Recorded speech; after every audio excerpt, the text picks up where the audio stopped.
So మనం ఈ active voice passive voice ఎందుకు వాడతాము అంటే, ఎక్కడ వాడతాము అంటే, లాంగ్వేజ్లో ఈ ఇల్లు 10 సంవత్సరాల క్రితం కట్టారు, 10 సంవత్సరాల క్రితం ఈ ఇల్లు కట్టబడింది అని చెప్పడానికి వాడతాం.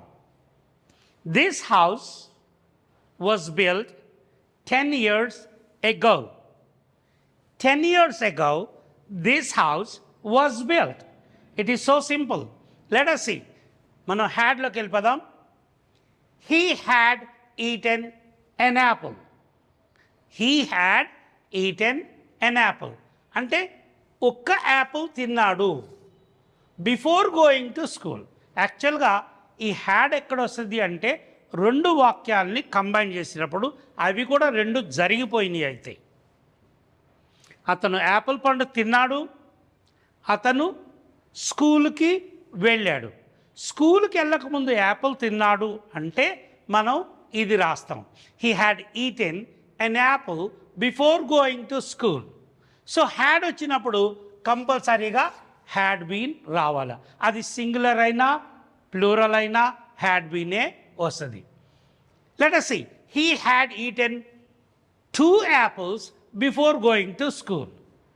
2 apples had been eaten by him before going to school. She had made many kites. చాలా గాలిపటాలు చేసింది.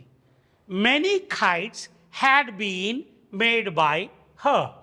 అంటే ఒక యాపిల్కైనా చాలా కైట్స్కైనా హ్యాడ్ బీనే వస్తుంది. Let us see here. We will sing songs tomorrow. ఇక్కడ విల్ వచ్చింది. విల్ ఎప్పుడు వస్తుంది అంటే, మనం చేస్తాను అని చెప్పటానికి.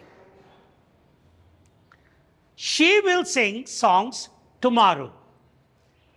Songs will be. విల్ కనిపిస్తే ప్యాసివ్ వాయిస్లో రాసేటప్పుడు జస్ట్ బీ యాడ్ చేస్తే మన ఆన్సర్ కరెక్ట్గా వస్తుంది.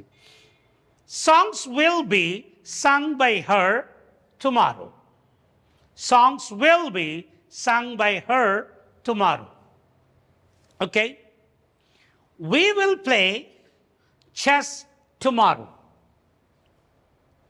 Will play. Chess will be played by us tomorrow.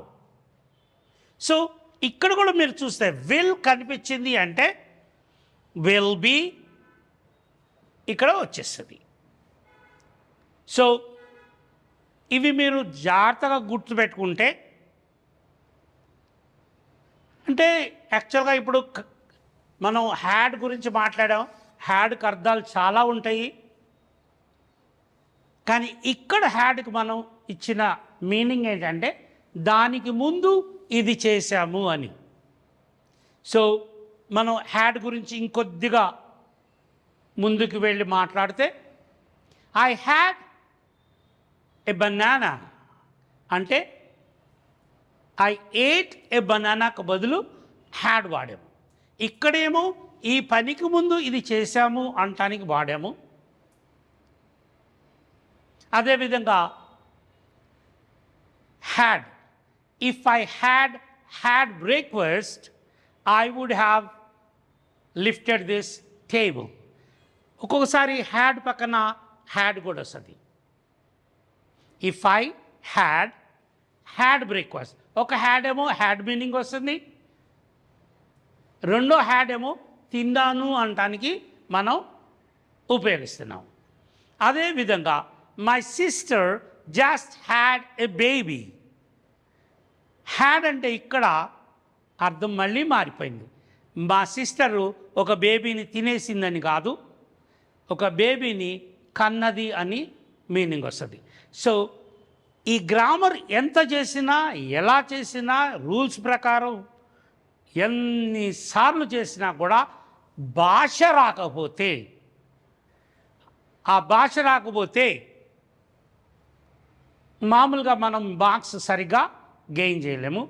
So ఈ గ్రామర్తో పాటు తప్పకుండా మీరు భాష అయితే నేర్చుకోవాల్సిందే. భాష ముందు తర్వాతనే గ్రామర్ వస్తుంది. Thank you.